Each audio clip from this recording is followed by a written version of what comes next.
kulankan lagu soo dhaweynayay gudoomiyaha degmada Kismaayo ahna duqa magaaladaasi Kismaayo mudane Cumar Cabdulaahi Cumar Faraweyne oo ay soo qaban qaabiyeen jaaliyada Jubbaland ee magaalada Mombasa ayaa waxaa loo qabtay hotel ku yaala magaalada Mombasa. ugu horeyn kulankan uu ka hadlay ugaas Cabdixakiin Nuur Weyhaan oo kamid ah ugaasiyada Soomaalida ayaa waxa uu bogaadiyay gudoomiye Cumar Faraweyne iyo waxyaabaha la taaban karo ee uu ka qabtay degmada Kismaayo muddada kooban ee uu xilka u hayay. runtii waa soo dhaw gudoomiye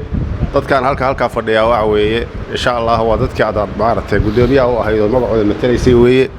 waa ku soo dhaweynayaan aad iyo aad bay ku soo dhaweynayaan khiyaarayda gudoomiyaha saad ka warhaysaan ilaa intuu hadda degmada Kismaayo tagay wax badan buu ka qabtay runtii ragayaga hadda ka warhayo dhowr jeer tagay waa ka warhaya shaqo badan oo aad iyo aad muhiim u ah oo maartay dadkii isu keenadiisii ama shaqadii gudoomiyenimo oo loo baahnaa siday ahayd buu qabtay mas'uuliyadiisu qabsaday runtii wax badan buu ka qabtay. kasoo qaybgalayaashii kulankan ayaa sidoo kale waxa ay bogaadiyeen madaxweynaha Jubbaland mudane Axmed Maxamed Islaan Axmed Madoobe iyo tilaabooyinka dhinaca horumarka ee la taaban karo ee uu ka fuliyay deegaanada Jubbaland.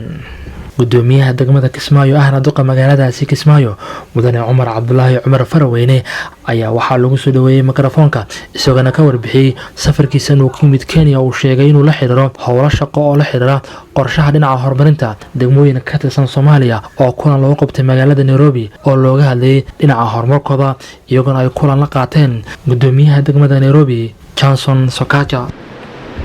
haddaan warbixin yar idin siiyo 15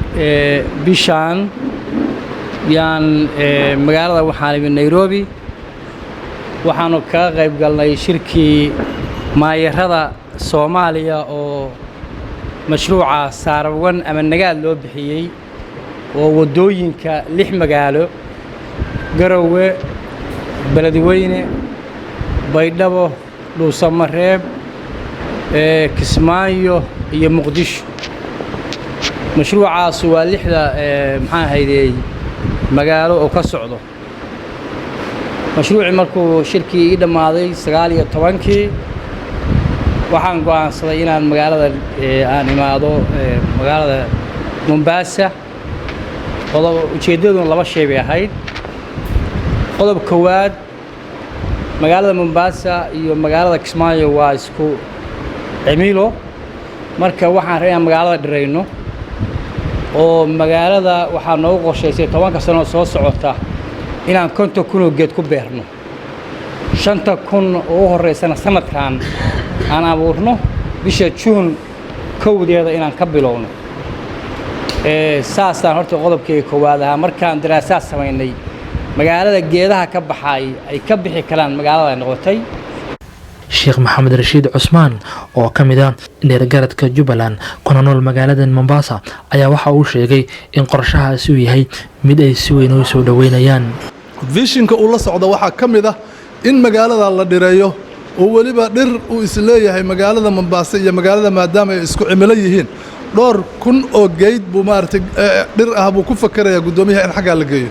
hawshaas waxaad moodaa hawl uu isaga keligii isu maartay isu diyaariyay inay tahay laakiin waxaan anigu isleeyahay hawl waxa weey nabada sugaysa hadii Ilaahay yiraahdo qofka markuu inta dhaqaaqo qaabka noocaas u dhaqaaqo wuxuu u baahan yahay in hareeraha laga istaago. kulankan uu gudoomiyaha degmada Kismaayo ahna duqa magaaladaasi Kismaayo mudane Cumar Cabdulaahi Cumar Faraweyne oo kula kulmay qaar kamid ah jaaliyada Jubbaland ee magaalada Mombasa ayaa waxaa soo qaban qaabiyay ganacsade Cabdulaahi Galinson. safarkan uu gudoomiyaha degmada Kismaayo uu ku yimid magaalada Mombasa oo howlo shaqo la xiriiray ayaa wuxuu noqonayaa kii ugu horeeyay oo gudoomiyaha degmada Kismaayo uu ku yimaado magaalada Mombasa.